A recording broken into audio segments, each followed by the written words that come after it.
Are you a person, after a long day shuffling the kids around from your sports and activities, given to the begging and stop in McDonald's? Or maybe you're a person that eats fast food on a regular basis. Well, either way, I'm here to talk to you about fast food restaurants and how they are killing America. Now, don't get me wrong. The idea of fast food is great. We are living in a high-speed world where both parents are usually working full-time, children are every sport and activity possible, and the idea of going to the grocery store and buying a nutritional meal and making it every night is virtually impossible.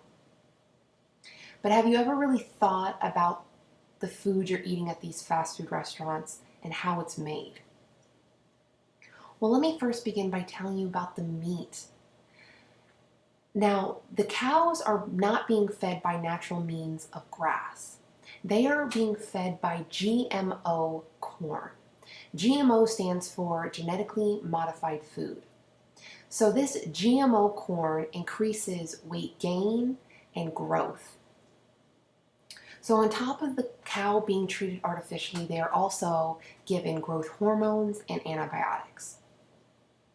These food industries are going against the nature of growing a cow by stripping them from their natural environment to produce a cow within 140 to 160 days. Now, to help you understand this comparison, a farm-raised cow needs to develop between 14 and 16 months, and then it is sent away to a slaughterhouse. So now you may say, well, so what? They have to meet the demand for the fast food industry. But have you ever thought of how this is affecting the meat that you're placing in your body? Well, I'm going to let you meditate on this a while, and then I'm going to finish talking about the meat production. Now, after creating a cow stacked up on steroids, they are sent to a slaughterhouse. Typically, when you get meat from a local supplier, we are able to identify if there is an outbreak of a disease or illness. But due to the high demands for the meat in the fast food industry, we are getting all sorts of cattle from different regions, and then it's all blended together. So this brings up the problems of diseases, and if there's an outbreak, we are not able to pinpoint where those cattle that were plagued with a disease came from.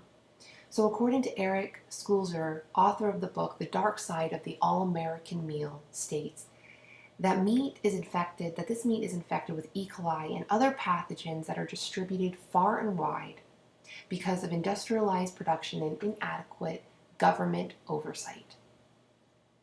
So I just want to clarify a few things before I go on. When we eat the meat from fast food, we are not only consuming all the antibiotics and growth hormones that are in these cows, but we are also taking the risk of eating a foodborne pathogen that can give us serious illnesses to ourselves and our loved ones. So now the question arises, well, how is something so chemically driven and poorly made taste so good? Well, friends, by the time this meat reaches the food chains, they are so processed that the natural flavor of the beef or the chicken is nearly gone.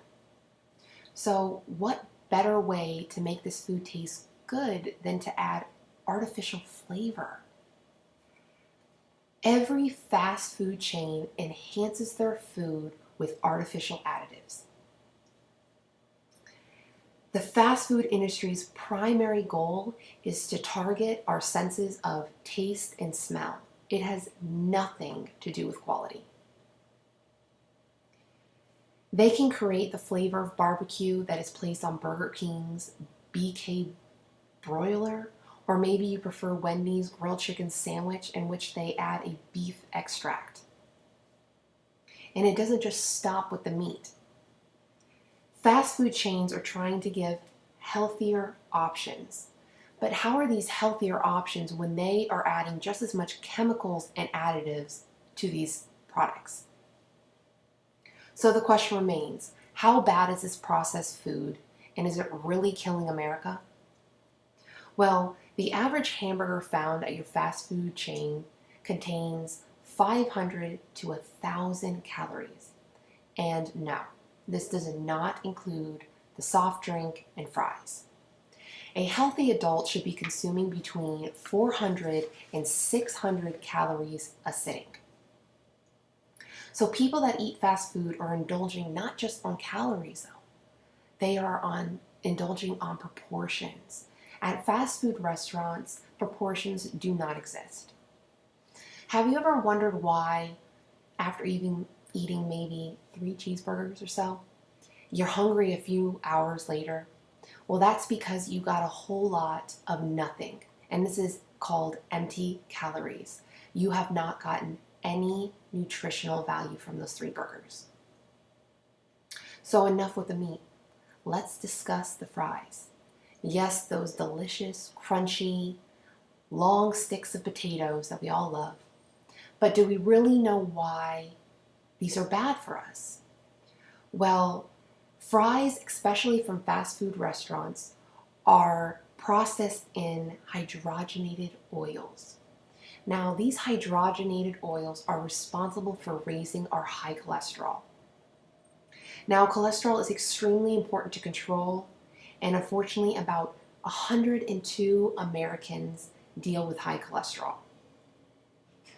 High cholesterol is responsible for hardening our arteries, and this causes us to have strokes and heart attacks that can lead to death. According to the American Heart Association, we should consume no more than 1% of trans fat, which is equivalent to 2 to 3 grams a day.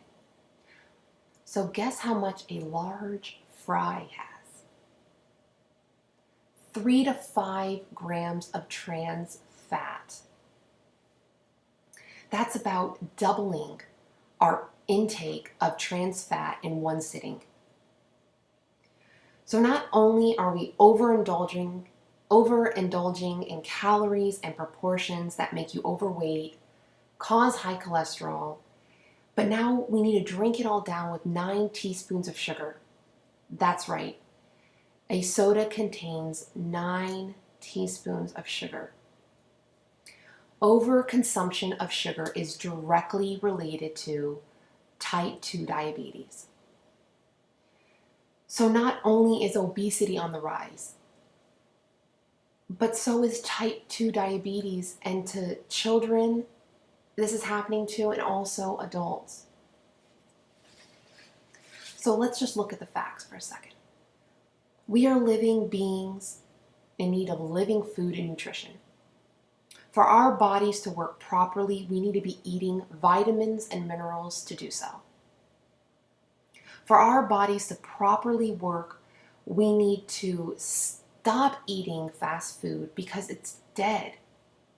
It has no nutritional value. Yes, you will get the feeling of fullness temporarily, but as we discussed before, the combination of high oils, additives, calories, they are literally overloading our bodies with toxins. And when an imbalance occurs within our bodies, diseases and sicknesses take over. In order for you to live a long and healthy life, you must understand that what you place in your body does affect you. And no, it may not happen overnight, but the accumulation will. We need to wake up and make a change. According to Eric Skulger, he says that if only 2 to 3% of the population who eats fast food make a complaint, that this will turn things around, because we cannot sit back and allow fast food industry to poison us anymore. Thank you.